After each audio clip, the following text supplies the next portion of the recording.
tayo tapos dito. Ito, pinakamaganda. Doon ulit tayo sa usapang shortcut. Hindi kami kasing lakas na vlogger ni Makagago. Hindi kami sinsikat na vlogger ni Makagago. Pero kahit papano, gumagawa ng pangalan sa social media. Nagpapakita na may ibubugat, hindi bayaran tulad, at hindi nagpapabayad sa katulad nila. Anong sinabi ni Makagago kay Isko? Boy, benta, ganito, ganyan. May 20 million pa, na advance pa, 17.8 nga lang kay Mayora, ikaw, 20 billion. Pero nung sinabi niya yon,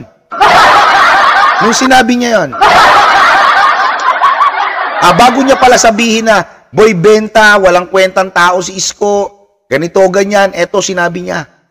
Idol yun. And, syempre, grabe man. Sa totoo lang, kita ko na sobrang hirap na si Mayor dito kasi this is crazy, man. Sobrang lahat ng responsibility na sa kanya. And nakita natin yung tignan nyo, ha? Nung sinabi niyang scammer kung paano niya purihin nung gago nung dati, ha? Inilive niya na medyo nahihirapan siya. So ako, together with Extreme House, tumulong kami para sa lungsod ng Maynila. Ayan yung mga panahon ng pandemic. Bago niya sabihang scammer, bago niya sabihang boy benta o boy utang, si Isko Moreno. At marami pong salamat dahil sabay sinabi niya, napakagaling ni SB. Ulul! Yes, grabe. Grabe. Yorme, wag pa magkakasakit pa. Parang inaantok si Yorme. Grabe, this is crazy. Ganyan niya purihin si Isko noon, bago niya sabihan boy benta. 24 hours ang gobyerno. Kawan Diyos. Thank you sa inyo. Nasa likod lang ni Yorme. Si MG, Extreme House, man. Tutulong pa kami. Ulul! Kaya ka lang nandyan dahil, ito, riltukan tayo. Bakit nagpunta dyan si Makagago? Bakit nagbigay ng tulong sa Maynila? Tingin mo may puso yan sa mga Manileño? Tong gagon to? Tingin mo may puso ka sa Manileño? That time, putok na putok si Isko. That time, sikat na sikat si Yorme. That time, pinag-uusapan ng isang Isko Moreno. Dahil nga hindi umuwi ng bahay, 3 buwan, hindi nakakasama ang pamilya niya. Nakapokus siya sa mga tao ng Maynila. Anong ginawa ng gagon to? Tumbuha ka ng inan to. Kumuha ng sponsor, Extreme. Ginamit yung Extreme. Ha? Kunwari, bumili ng bigas. Totoo naman bumili ng bigas. Pero yung pagbili niya na ba ng bigas galing sa puso? Ginawa mo yan para pag-usapan ka. Ginawa mo yan para sumabay sa kasikatan ni Isko, tangina ka. Yun yung totoong plano mo. Yun yung gusto mo. Kasi that time, alam mo, ha? That time, alam mo kung gaano kasikat ang isang Isko Moreno. Ultimo nga si FLM. Yun nakulong, magnanakaw naman din talaga yun, Sinakyan ang kasikatan ni Isko. Lahat kayo, sumabay kayo. Ha? Kung tutuusin, kung hindi lang para sa Manileño, hindi niya tatanggapin yung tulong nyo dahil alam naman niya na ginagamit nyo siya. Pero ano nangyari?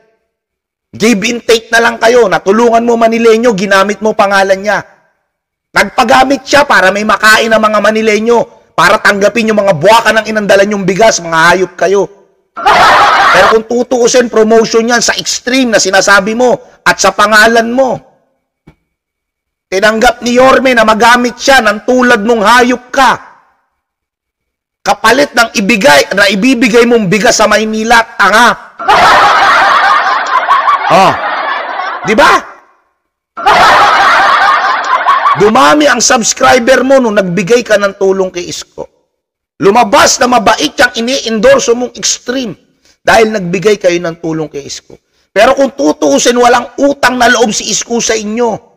Kumpanya yan, binida mong hayop ka. Magkano lang ang nawala dyan sa kumpanya, sabihin natin 1 milyon. Pero yung bumalik, dahil na-promote kayo, na kunyari mabait kayo, ilang milyon ang bumili. Parang naka-endorso kayo ng libre kay Isko Tama ba ako?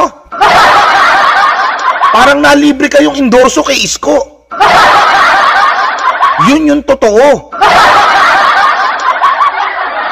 Hininginan tong hayop na to. Akala nyo lahat makukuha nyo? Scripted lahat kayo.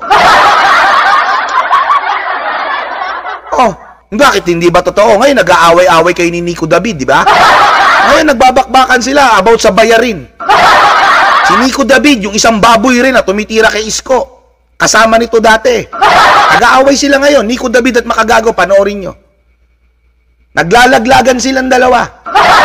Alam mo, siraan, bayaran sila ng mga politiko. Nung nilaglag siya ni Nico David, anong ginawa nung gago? No choice, umamin. Ano pa? Isa akong bayaran pagdating sa mundo ng politika? Yes! Yes! I am the biggest, highest paid of them all. Ulitin natin ha, sa mga hindi nakaintindi. Ano pa? Isa akong bayaran pagdating sa mundo ng politika? Yes! Yes! I am the biggest, highest paid of them all. Anong pakiramdam, SB, na yung binayaran mo, nilaglag ka?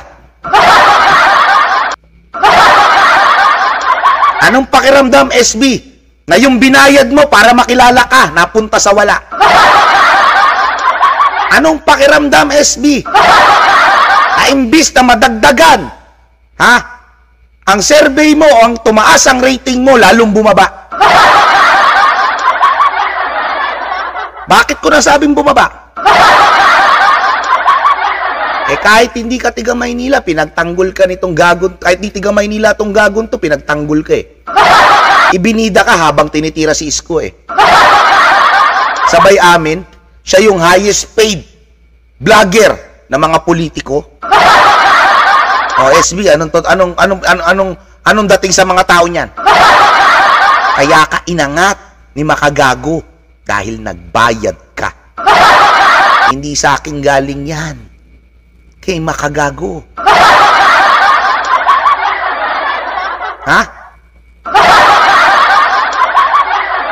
Tingin mo, umangat ka? O malamang ngayon, inuuntog niya na yung ulo niya sa pader nila. Yon, may buena mano rin. Akala ko wala akong buena mano. Ang ganda ng topic, ang daming views, pero walang buena mano. Thank you, Ma'am Janet Rosario sa pabuena manong 10 Hong Kong dollars. Maraming salamat. Spam scam daw, sabi ni Ma'am Soledad Muller. Yan. Di ba?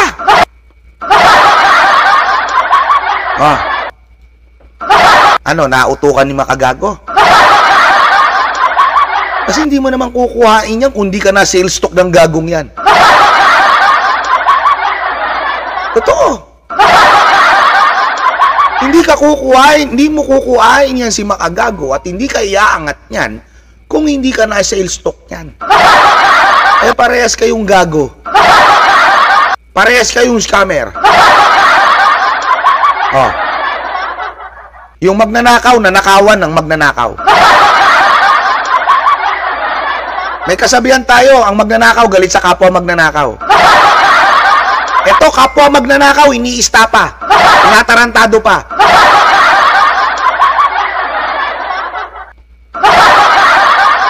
Matik ang sinabi nito.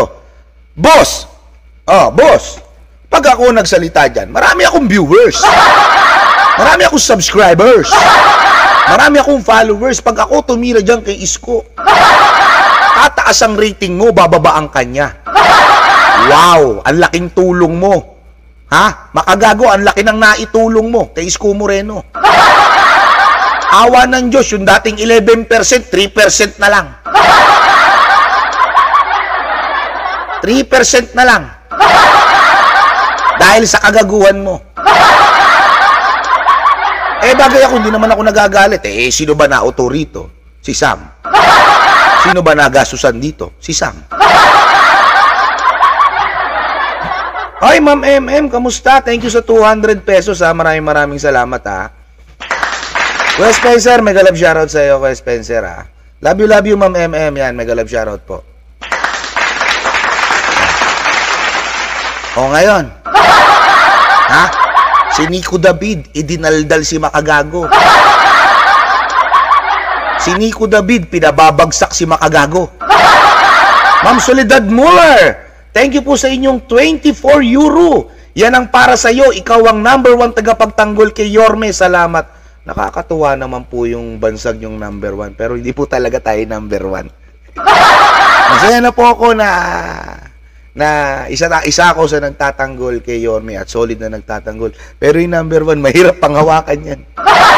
Napakagaling. Marami pong magagaling. Thank you po, Ma'am Soledad Muller. Maraming salamat po. Nakaka-flattered naman yung number 1. Pero marami po talaga magagaling na vlogger as tulad ng Manila Vlogger. Yan, magagaling din po sila. O, ayan, tuloy po natin. Nadawit ka. Si Nico David, pinababagsak si Makagago ngayon. Imbis na si Makagago lang ang babagsak, tinangay ka. Binitbit ka. Isinama ka sa paglubog niya sa Kamunoy. Kasi kung hindi mo naman gawain yan, kahit anong paninilstok sa'yo ni Makagago, hindi ka papayag eh. Diba? O, hindi na rin ako nagtataka, si Rendon, ganun din. Kasi kung nagawa mo kay Makagago yan, magagawa mo rin kay Rendon yan. Eh, si Rendon, gumagano na rin kay Isko. Nagkiki-SB na rin ang gago. Tama ba ako?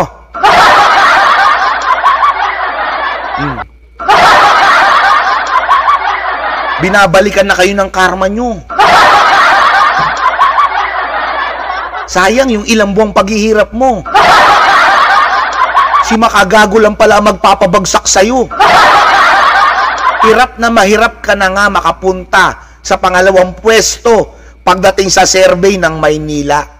Lalo ka pa pinabagsak ni Makagago.